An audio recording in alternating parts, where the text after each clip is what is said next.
c'est Laura et Iris. Alors aujourd'hui, on a la chance de vous faire une vidéo en plein air avec quand même encore un peu de soleil, même si les fêtes de fin d'année arrivent à grands pas. Et on voulait pour ça vous faire une vidéo sur les résolutions 2018. Voilà. Une résolution, c'est très similaire, on peut même dire que c'est la même chose qu'un objectif. Et les objectifs, c'est ce qu'on fait tous les jours en coaching. C'est notre boulot. Est-ce que toi, tu en as, Laura? Alors, mes résolutions pour 2018, c'est une bonne question. Ouais, j'en ai. En fait, ce que j'aimerais faire pour 2018, c'est continuer sur ma dynamique de sportive et m'inscrire à une course de 10 km. Wow. Ça, c'est une des résolutions importantes pour moi au niveau sportif. Et toi, qu'est-ce que tu as prévu? Alors, une de mes résolutions, et ça fait un moment que j'y pense, mais là, je vais prendre la décision, du coup, vraiment de le mettre dans mes résolutions et de m'y tenir, c'est de faire de la méditation 2 fois par semaine. Et je vais le tenir cette année. Oui, parce que ça sert à quoi les résolutions? Enfin, à chaque fois, moi j'essaie de m'en mettre et puis finalement je commence et je vais pas jusqu'au bout ou je me démotive. Puis il y a plein de gens autour de moi pour qui c'est pareil. C'est quoi la solution? Malheureusement, c'est souvent le problème. Les gens, on a tous du mal à tenir nos résolutions et c'est pour ça qu'on voulait vous parler d'une petite technique comme ça qui peuvent vous aider à déjà savoir quelle résolution vous avez vraiment envie de mettre en place et envie de tenir et à savoir comment faire pour arriver à les tenir en fait. Tout à fait. Ce qu'on voulait vous présenter aujourd'hui, c'est du coup le modèle SMART. Oui. Alors, qu'est-ce que c'est que le modèle SMART? Le SMART, c'est les lettres de plusieurs mots. On vous a même fait des jolis petits dessins aujourd'hui. Vous allez pouvoir profiter de notre créativité. Alors, le S de SMART, c'est S de spécifique. Un objectif, pour l'atteindre, il faut qu'il soit précis. Il faut qu'il soit le plus concret possible pour vous. La meilleure manière d'atteindre son objectif, c'est de le visualiser, de voir, de ressentir, de voir tous les éléments de cet objectif, en fait de le vivre au maximum. Ça vous aidera à vous motiver déjà et à vous rendre compte que finalement cet objectif-là, vous l'avez déjà vécu en le visualisant. Mesurable. Voilà, donc mesurable, par exemple si vous voulez perdre du poids, vous savez que vous avez besoin de perdre par exemple 3 kilos. C'est mesuré, vous savez exactement combien de poids vous avez à perdre. Atteignable. Atteignable, c'est quoi? C'est de s'assurer que vous avez les capacités, les compétences aujourd'hui pour l'atteindre.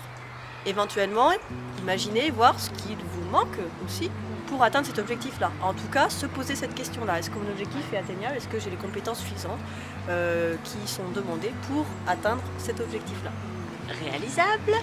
Et donc, réalisable, c'est savoir que ça peut rentrer dans votre agenda. Par exemple, moi qui veux faire de la méditation, vérifier que je peux le caler dans mon agenda, que j'aurai un moment pour le faire, donc que ce soit réalisable pour moi. Du temps, c'est-à-dire que pour vous, ce qu'il est important de voir, c'est que vous devez planifier cet objectif dans le temps.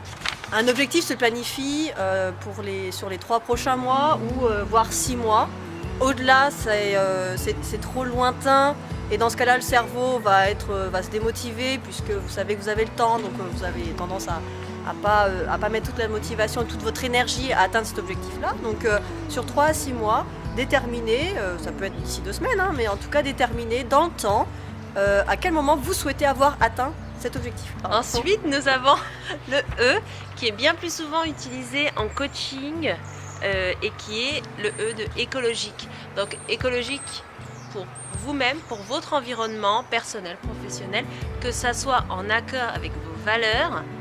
Si vous n'avez pas vu la vidéo des valeurs, n'hésitez pas à aller voir, on en a fait une dernièrement et qui vous expliquera aussi comment être en accord avec vos valeurs. Donc écologique, c'est aussi ça, être en accord avec vos valeurs, avec ce que vous voulez vraiment. Que le E d'écologique, c'est aussi prendre des décisions qui soient en équilibre, qui maintient l'équilibre dans votre vie, que ce soit personnel, professionnel, dans tout votre environnement et entourage également. Voilà, donc pour le SMART. Donc des résolutions peuvent se prendre dans tous les domaines de la vie. Bien sûr qu'on a notre vie personnelle, mais la vie personnelle, qu'est-ce que c'est?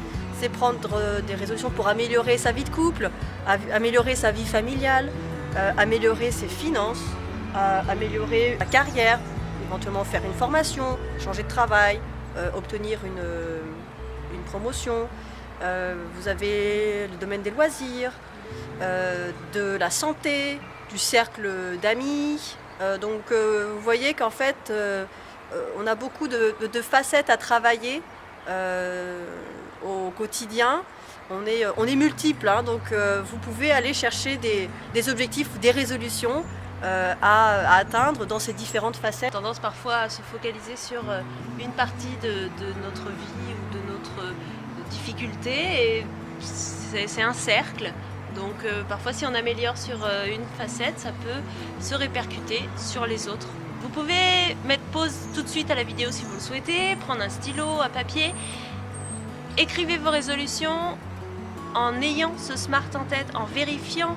Vous pouvez reprendre voilà, le SMART, le S, que ce soit bien spécifique, bien mesurable, atteignable, réalisable, dans le temps et écologique pour vous. Et si vous avez des difficultés à faire en sorte que cet objectif soit le plus smarté possible, en tout cas le plus précis, mesurable, tout ce que vient de dire Iris, on vous offre un entretien d'une demi-heure gratuitement pour vous aider à définir votre objectif ou vos résolutions le plus smart possible. Envoyez-nous à l'email qui s'affiche sur l'écran et on vous répondra pour la suite. Et on a pensé à cette solution-là de vous donner un coup de pouce, de vous faire un petit diagnostic comme ça, parce que souvent on les prend à la légère, les résolutions, je ne sais pas si tu as remarqué, c'est pour ça aussi que des fois on ne les tient pas. Et cette fois peut-être c'est le bon moment pour 2018 de mettre en place, d'écrire les résolutions, de prendre 5 minutes pour soi, d'écrire ces résolutions et de se dire cette fois je veux tenir ces résolutions et pourquoi? Parce que c'est pour être une meilleure personne, parce que c'est pour être plus en accord avec ce que je suis, parce que c'est pour... Voilà, il y a plein de bonnes raisons et ça vous permettra de passer à un autre niveau de votre vie finalement. Mettez donc en commentaire vos résolutions, oui, ça nous intéresse on veut les voir. d'échanger là-dessus. Et n'oubliez pas de liker.